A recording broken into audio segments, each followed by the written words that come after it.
I'd driven past the ruins of St. Aurelia's more times than I could count before I finally decided to stop. From the road, it looked like a tired skeleton of stone, its bell tower leaning slightly, ribs of stained glass gaping where windows once shone. Locals called it the Hollow Heart. They said the church had been closed for decades after a fire scorched part of the nave, but no one could ever explain why it hadn't been torn down or restored. Something about the way it sat back from the road, surrounded by black pines, made people keep their distance. I pulled onto the gravel shoulder just as dusk was thinning the last warmth from the sky. My camera was in the passenger seat. I'd planned to take a few reference shots for a painting, but once I stepped out, the weight of the place was heavier than I'd expected. The air smelled faintly of wet ash even though the fire had happened long before I was born. The front doors were warped oak, one hanging crooked on rusted hinges. I pushed, and the door gave with a sigh that echoed through the empty nave. Inside, the light dimmed to a cool bluish gray, filtered through fractured panes. Dust motes spiraled like tiny planets. The silence was almost solid, pressing against my ears until I could hear my own heartbeat. To my left, rows of pews stretched toward the altar, their cushions moth-eaten, wood scarred by age. At the far end stood a massive pipe organ, its silver tubes climbing toward the vaulted ceiling like a frozen choir. The keys were yellowed, some warped, and a film of grime coated the foot pedals. I remember thinking how strange it was that the organ looked intact when everything else bore signs of neglect. There was no graffiti, no footprints in the thick dust near the bench, as though an invisible rope kept people back. I walked down the center aisle, boots clicking softly on the stone floor. My breath fogged faintly in front of me even though outside it was still warm. Halfway to the altar I paused because a faint vibration trembled through the floor. So subtle I almost convinced myself it was imagination. Then it was gone. I raised my camera to take a shot of the organ. As the lens focused, a low note hummed, distant but real, like someone brushing the deepest key. I froze, finger hovering above the shutter. The sound lingered for 2 or 3 seconds and faded into the rafters. "Hello." My voice rang back at me, swallowed by the high ceiling. No answer. I checked the bench. It was empty, dusty, undisturbed. No breeze stirred the curtains by the sacristy door. A rational voice in my head said old wood shifts, pipes settle, but organs don't breathe like that on their own. I tried to laugh it off, snapped a few pictures, and turned toward the chancel to explore the side chapels.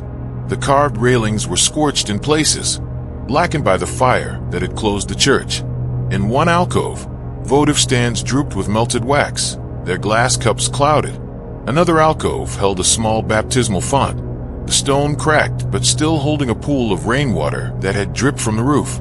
The longer I stayed, the thicker the quiet became, until I could swear there were tiny gaps in it, little pockets where something waited, listening.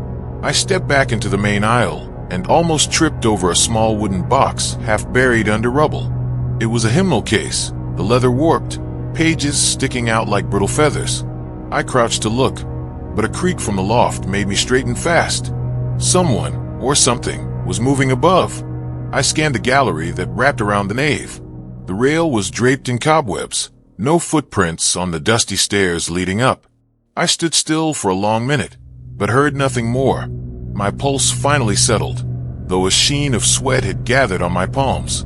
By then the sun had fallen behind the pines, and twilight bled through the windows in streaks of violet. I told myself I'd take a few last shots and leave before dark. I headed toward the organ again, meaning to capture its keys close up. That's when the first real note rang out. A single tone, pure and resonant, burst from the pipes with such force it rattled my ribs. I stumbled back. The sound didn't fade like a struck key should. It stretched unnaturally long, swelling before cutting off mid-breath. The silence that followed was worse, like the air had been pulled out of the room. I spun toward the door, half ready to bolt, but pride anchored me. I wasn't going to run from an empty building. Not yet. I approached the organ bench carefully, studying every inch for signs of life. The seat cushion sagged under a coat of dust. A small brass plate was fixed to the wood, in memoriam. Clara Vernon, 1889 to 1914. The engraving shimmered faintly, catching the last light. Clara Vernon. I didn't know the name, but I whispered it anyway, as though it might unlock something. The moment I spoke, a breath of cold air brushed the back of my neck. I whirled, no one there. Above, in the loft shadows, something shifted again. I could almost make out a shape, slight, upright, leaning over the rail, but when I blinked it dissolved into darkness. I gripped the camera, more for courage than documentation. My finger hovered over the shutter, but refused to press. The idea of freezing that shadow in a frame made my stomach clench.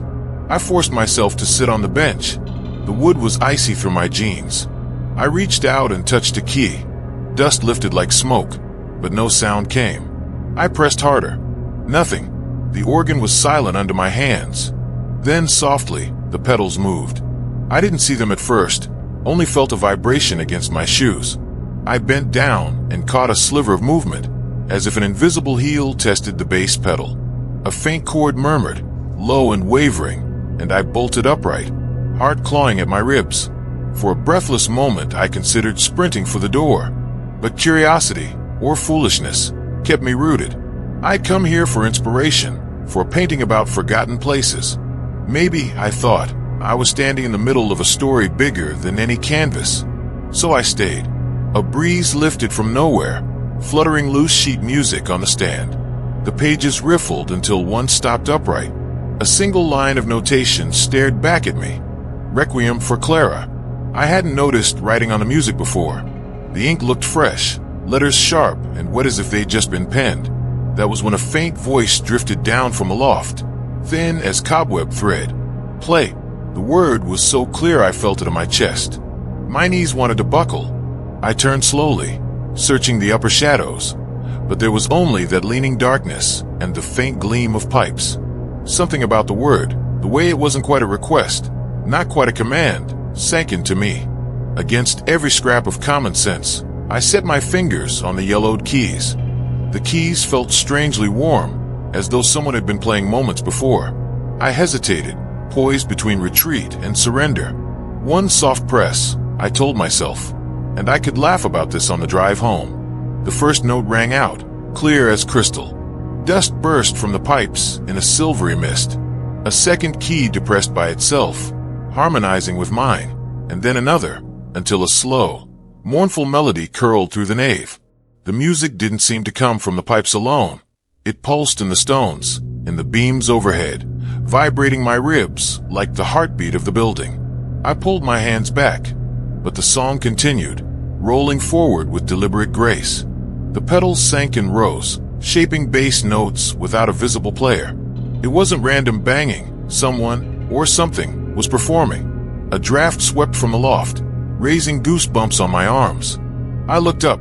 There, between two organ pipes, the darkness thickened until it formed the outline of a young woman. Pale face, hair tied in a low knot, long sleeves clinging to narrow wrists. Her eyes were closed as though she were somewhere far away.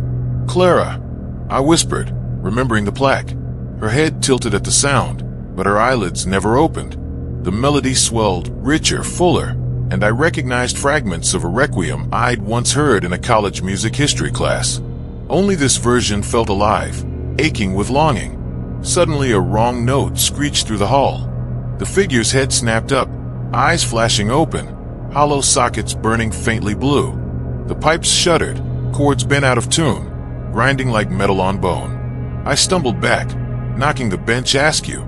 The song turned chaotic, surging faster, louder, until it filled every inch of air. My camera swung from its strap, lens clattering against the wood floor. "Stop," I yelled, voice almost drowned by the cacophony. "I don't know the rest." The organ answered with a single, piercing note that seemed to bore straight through my skull. Then silence. I gasped, ears ringing. The loft stood empty again, only dust drifting through fading light. The sheet music lay flat on the stand, blank where the title had been a moment ago. My instincts screamed to run, yet something heavier pressed me down. The certainty that leaving without understanding would haunt me worse than any ghost. I forced myself to look at the pipes. One of the tallest gleamed brighter, as if moonlight touched just that metal. At its base was a thin gap I hadn't noticed before. I knelt and pried gently. The panel swung open to reveal a narrow compartment. Inside lay a bundle wrapped in scorched linen. I pulled it out, unrolling until a delicate diary spilled into my hands, its leather brittle. On the first page, faded ink spelled out, "Property of Clara Vernon, 1914. The entries were short, shaky, and grew darker as they went. Mentions of a choirmaster's unwanted attention, of practicing alone after dusk, of being locked inside during a thunderstorm. The last words chilled me. If they won't hear my song, I'll leave it in the pipes. Someone will finish it for me." A sound echoed behind me, the click of the door easing shut. My pulse hammered. I turned slowly. The nave had grown darker, though I couldn't see clouds through the window. The temperature plunged, mist curled low around the pews. Footsteps descended the loft stairs, steady, deliberate, not hasty or stumbling. A shape emerged, a woman in a scorched choir robe, hands clasped before her. Her eyes were soft now, human, but heavy with sorrow. She raised one hand and pointed to the keys. The message was clear: finish the song. I don't know where the courage came from, but I sat again, diary propped open beside me. Following the scribbled notation, I pressed the next chord. Her lips parted, releasing a whisper of harmony. Note by note, we moved through the forgotten requiem. As the final measure approached, tears slid down her ashen cheeks. When I played the last chord, the sound resonated like sunlight through water. She smiled faintly, then dissolved into a shimmer that floated up, scattered among the rafters, and was gone.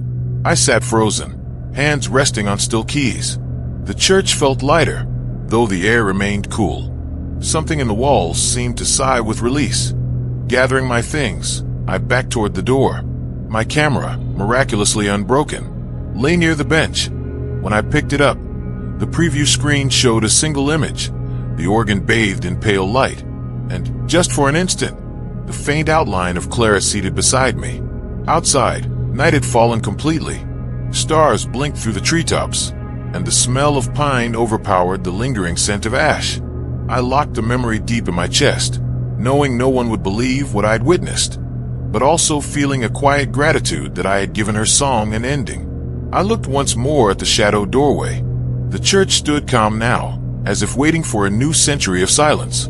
If you think you're brave enough to keep walking deeper with me, tap that subscribe button now. You'll need every warning for what comes next.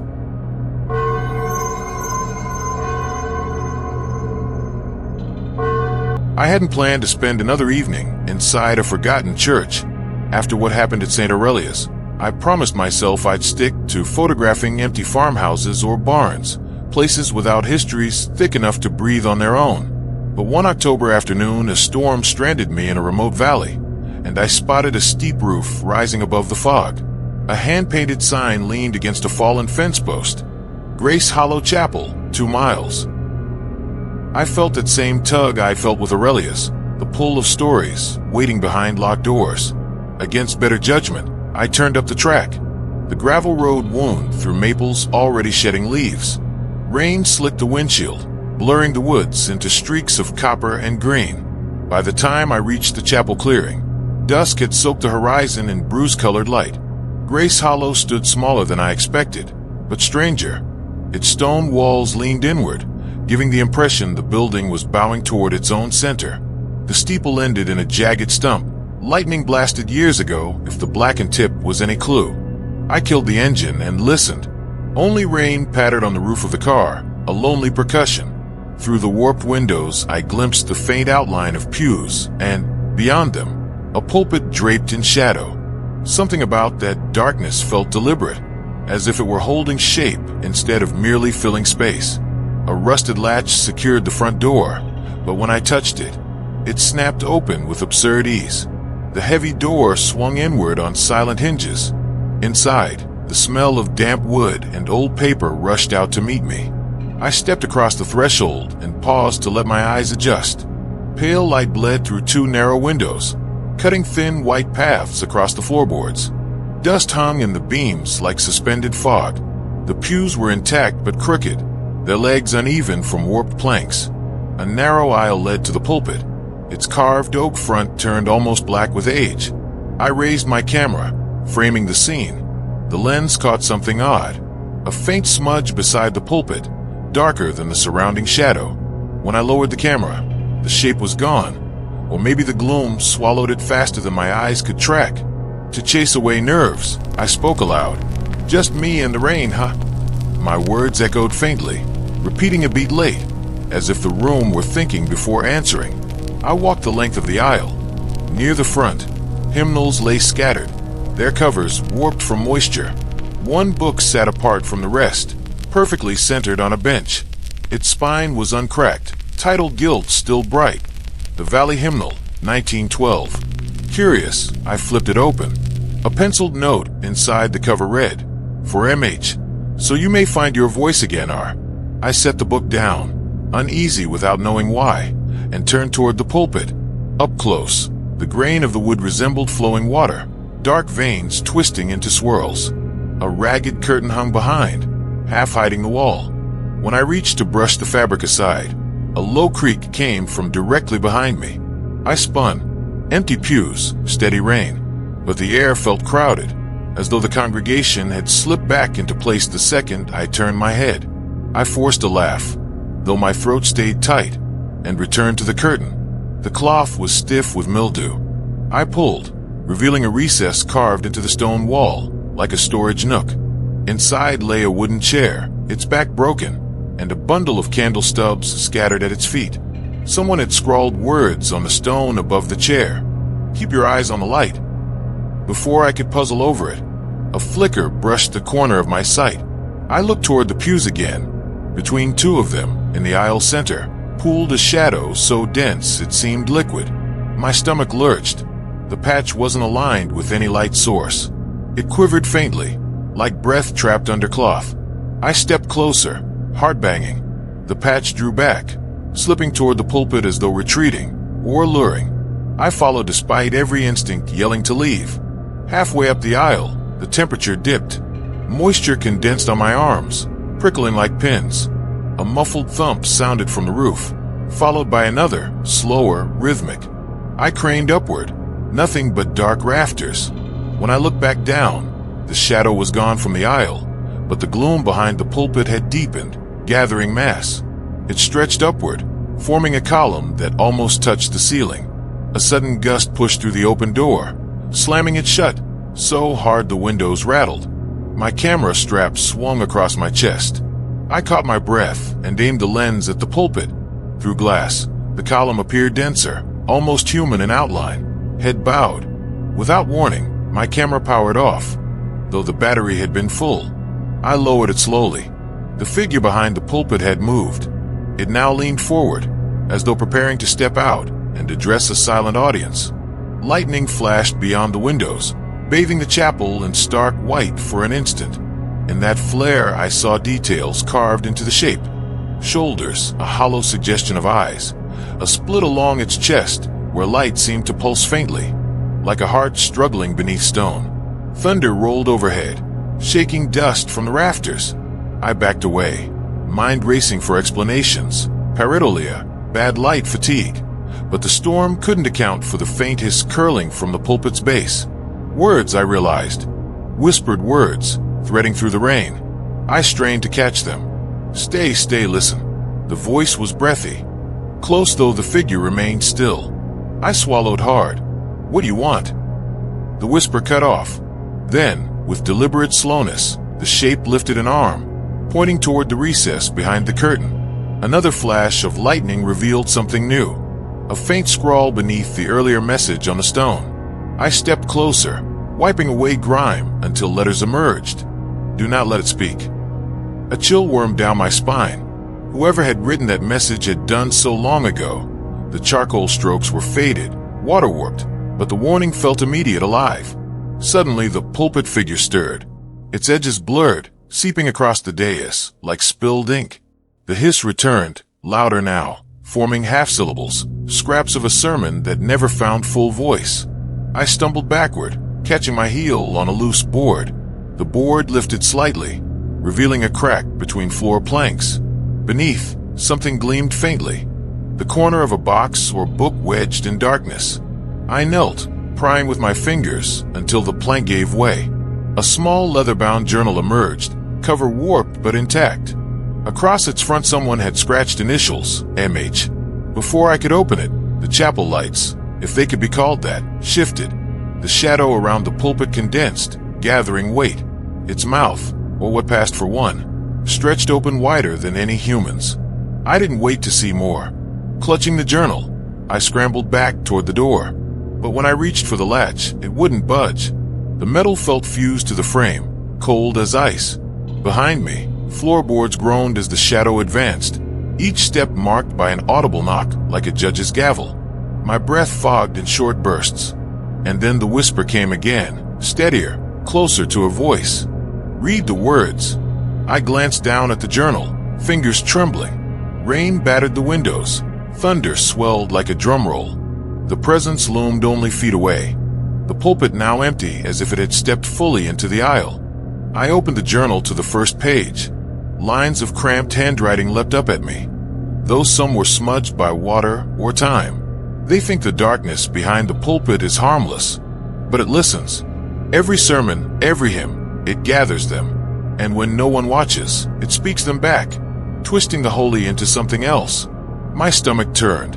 Lightning illuminated the chapel again, and in that moment I saw the figure not as a blur but solid. A tall man in an old preacher's robe, face erased except for a cavernous mouth. He raised one hand toward me, palm outward, not in blessing, but in warning or demand. The other hand curled around something invisible, like gripping a phantom Bible. I shut the journal with a snap. The voice hissed sharper, like air through broken reeds. That was when I realized it didn't want me to leave. It wanted me to finish reading. The journal felt heavy in my hands, as if the ink itself were made of lead. The shadow, taller now, more defined, hovered only a few steps away. Its head tilted, urging me to open the book again. I flipped to the next page. The cramped handwriting continued. I have tried to preach against it, but every time I stand at the pulpit, the dark repeats my words. It waits until I am alone. Then it recites them back, hollow and twisted. If I stop speaking, it grows restless. Thunder cracked directly above the chapel, shaking the floor. Dust fell like ash around the figure. I read on, the words dragging me forward. One night I let it speak. I thought perhaps it wished for redemption, but it only laughed. A sound made of every hymn I had ever sung, all wrong, all broken. I locked the chapel the next morning and buried this book, so no one else would try. My eyes darted to the floorboards, where I'd pried the journal loose. The hiding place had worked, until now. The figure advanced, each step drawing the light out of the room. The air pressed against my chest, thick with the smell of wet earth and candle smoke. It stretched an arm, and for the first time I saw fingers, long, blackened, frayed at the tips like burned paper. "No," I muttered, backing away. "You don't get to choose my words." The shadow's mouth gaped wider, revealing not teeth but a swirling void, as if the room itself ended inside it. A voice surged out, loud enough to rattle the pews. "Read." The force knocked me against the wall. My grip on the journal slipped, but I clung to it with white knuckles. Pages fanned open, landing on one written in a hurried scrawl. Should anyone hear the sermon from its mouth, they must not answer. To speak is to give it breath. The warning came too late. My own gasp had already escaped. The shadow lunged, a gust of freezing air sweeping over me. I dropped to the floor as its presence flooded the aisle, towering above. Instinct screamed, burn the book, but the damp would offer nothing to light, and the storm outside drowned any hope of spark. I scrambled behind the pulpit, searching for a weapon, and found only a brass candle holder. I raised it between us. The figure paused, head cocked, its hollow mouth closed slightly, as if curious. I risked a glance at the journal lying open nearby. A final line glimmered in the beam of my flashlight. If the sermon begins, drown it with silence, or drown it with sound. Sound. My eyes flew to the cracked bell rope hanging near the rear corner. I lunged for it as the shadow inhaled, preparing to speak again. Its breath felt like a gale. My fingers closed on the frayed rope. I yanked with all my strength. The bell overhead gave a ragged clang, then another, echoing through the chapel like a heartbeat of iron. The shadow recoiled, edges shredding as if the noise were tearing fabric. I rang it again, harder. With each peal, the figure shrank, folding inward. It released a howl that wasn't one voice but hundreds. Sermons, prayers, lullabies, all warped together. I didn't stop ringing until my arms burned. Finally, the last echo faded. Only rain tapped on the roof. Where the figure had stood, a smear of darkness clung to the floor, then soaked slowly into the boards until nothing remained. I slumped against the wall, chest heaving. The chapel looked almost normal, dim, but no longer smothered by an unseen weight. My gaze fell on the journal. The pages were blank now, every line of ink erased, as if the words had been spoken and released. I returned the book to its hiding place, sliding the plank back over it. Some things, I decided, should remain buried. When I opened the chapel door, cool air rushed in, carrying the scent of wet leaves. The storm was breaking. Moonlight peeked between clouds, touching the stone walls with silver. Behind me, the bell gave one last gentle chime on its own, like a sigh of relief. I stood in the clearing, letting the drizzle soak my jacket, and looked back through the warped window panes. The pulpit sat empty, harmless again, or pretending to be. Maybe, I thought, it wasn't finished. Maybe it only slept, waiting for the next voice to wake it. I turned toward the road, heart still hammering, and forced myself to keep walking without glancing over my shoulder. If you're still with me after that, make sure you hit subscribe. You'll want a warning before the next church door creaks open.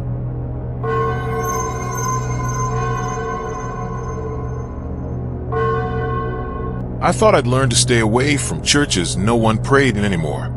After St. Aurelia's organ and the thing behind the pulpit at Grace Hollow, I swore to keep to ordinary places, coffee shops, libraries, streets bright with traffic. But stories have a way of finding you once you've opened the door to them. It was a historian friend, Emily, who mentioned the last one. Over coffee, she said, almost casually, "Have you ever been to St. Bridget's? They sealed its crypt a century ago. Something about bones that didn't belong." The name alone tugged at me. By the time I realized I'd agreed to help her catalog its archives, we were already driving out past miles of frost-white fields, the spire of St. Bridget's stabbing the horizon. The church sat on a lonely rise above a frozen river. Even from the road, it looked older than the land around it, its limestone walls furred with lichen. The front doors were chained, but a side entrance yielded after Emily worked the lock. A sigh of stale air escaped, the scent of damp stone and something faintly metallic. Inside, the nave stretched long and narrow, pews gathering dust under webs. Candles drooped in sconces like they'd been left mid-prayer. At the far end, a modest altar perched on 3 worn steps. Behind it, set into the floor, was an iron grate the size of a coffin lid. Thick bolts held it shut. "That's the crypt," Emily said quietly. "Records say it was sealed after workers complained of noises coming from below. No one's opened it since 1911. Her voice echoed strangely, bouncing back softer, as though the church itself were swallowing her words. We set up a folding table for the papers we'd come to photograph, but my attention kept snagging on the grate. The iron was etched with a Celtic knot pattern, almost polished despite its age. Around the rim, half-legible Latin warned against disturbing the sleep of the righteous. As dusk slid through the windows, the church darkened until our lanterns cast the only light. Emily sifted through brittle baptismal records. I paced near the altar, unable to ignore the prickle at the back of my neck. That was when I felt it, a faint breath of cold air slipping up between the bolts. It smelled of wet stone and something older, like soil turned long ago. "Did you feel that?" I asked. Emily looked up, brow furrowed. "What?" Before I could answer, a dull knock rose from beneath the grate. We both froze. The sound came again, slow and heavy, as if a fist were rapping from the other side of the earth. Emily set her papers down carefully. "Maybe an animal, in a sealed crypt," I whispered. We crouched by the grate. Through its bars lay only darkness. Our lantern beams seemed to vanish halfway down a rough stone stairwell. I counted the bolts, 6 in total, rusted but intact. Another knock, closer this time, followed by a scrape that sent vibrations through the floor. Emily backed away, color draining from her cheeks. "I don't like this." she said. "Let's finish the photos and go." We tried. For half an hour we forced ourselves to focus on ledgers and registers, but the silence after each tiny shuffle of paper felt charged, waiting.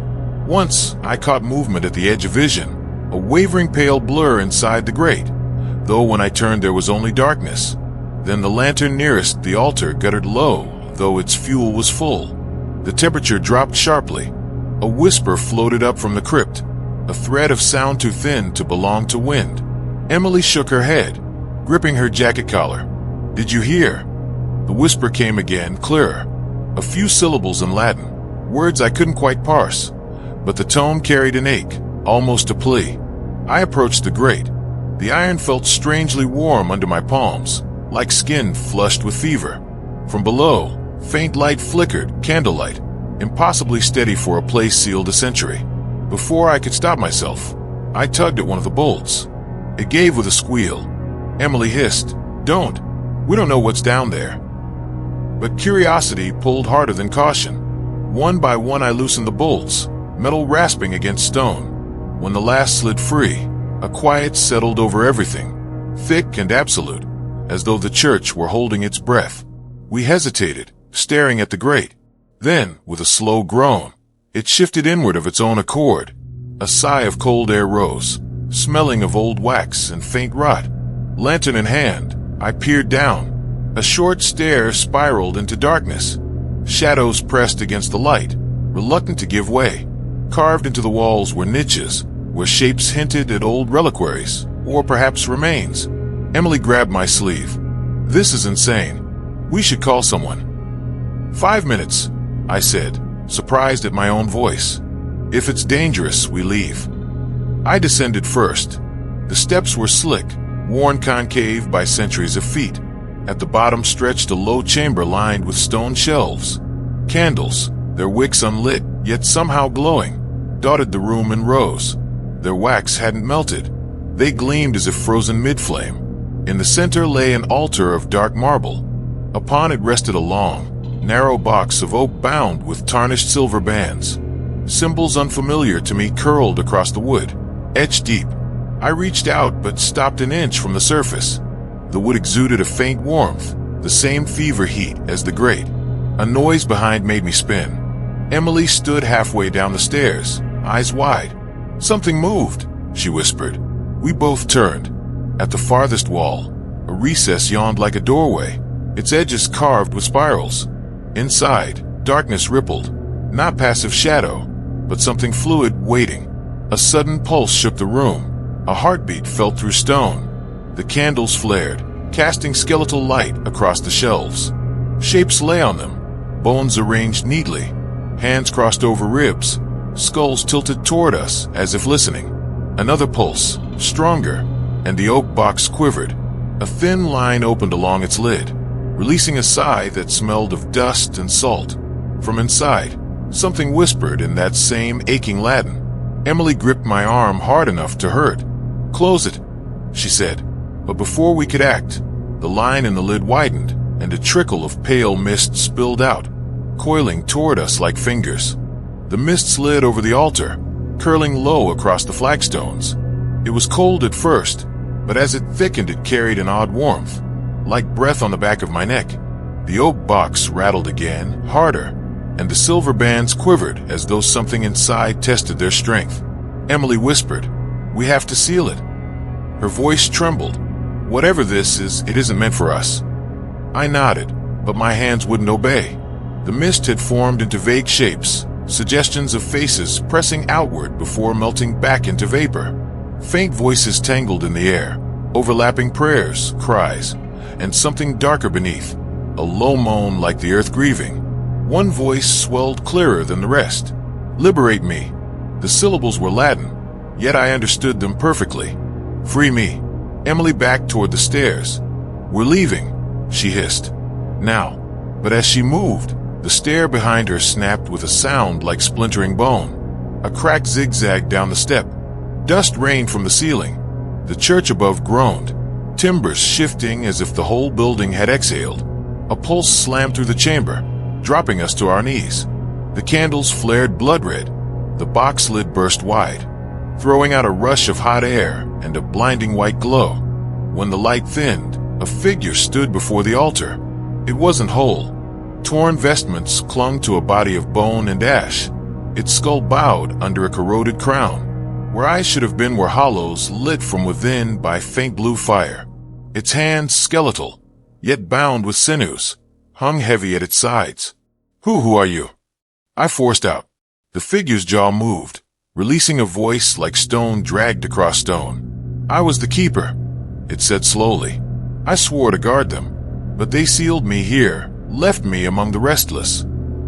Its head tilted, bones creaking. "You have opened the way." Emily clutched my sleeve. "Tell it we'll close it," she pleaded. "We didn't mean." The keeper raised one hand. Around us, the shelves of bones quivered. A dozen skulls rolled forward until they faced the altar. From the mist, whispers surged louder, words laced with despair. Shapes of people, men, women, even children, began to bloom from the fog, faces frozen in agony. "They called," the keeper said, and I answered, but none above listened. Their silence chained us all. Its gaze pinned us, fire bright and heavy. "Will you bear the burden they would not?" I shook my head. "We can't, we don't understand." "Then go," it said, the flames in its eyes guttering low. "But the gate will not stay shut." The voices grow bold when stirred. The figure stepped back, mist closing over its form until only a faint outline remained. Slowly, the oak lid floated upright and settled onto the box. The silver bands reformed, welding themselves across the wood. The red light died. Candles shrank to steady yellow flames. For a heartbeat, the crypt seemed peaceful, shelves orderly, air still. Emily tugged me. "Please, let's leave before it changes its mind." We fled up the stairs, lanterns swaying wild shadows on the walls. At the top, we shoved the grate closed and slammed the bolts home. The iron was warm again, pulsing like a living thing. Only when the last bolt clanged into place did the oppressive weight in my chest ease. Outside, night had thickened over the fields. The sky glimmered faintly with frost. We didn't speak as we crossed the frozen grass. Words felt too small after what we'd seen. Halfway to the car, I glanced back. Through a high window, faint light glowed inside St. Bridget's, a soft, steady flicker, as if the candles below still burned. I've thought about that night ever since. About the voices trapped in stone, the keeper bound to watch over them, and how close we came to unsealing something the world wasn't meant to hold. Sometimes, when evening is quiet enough, I swear I can hear that whisper again.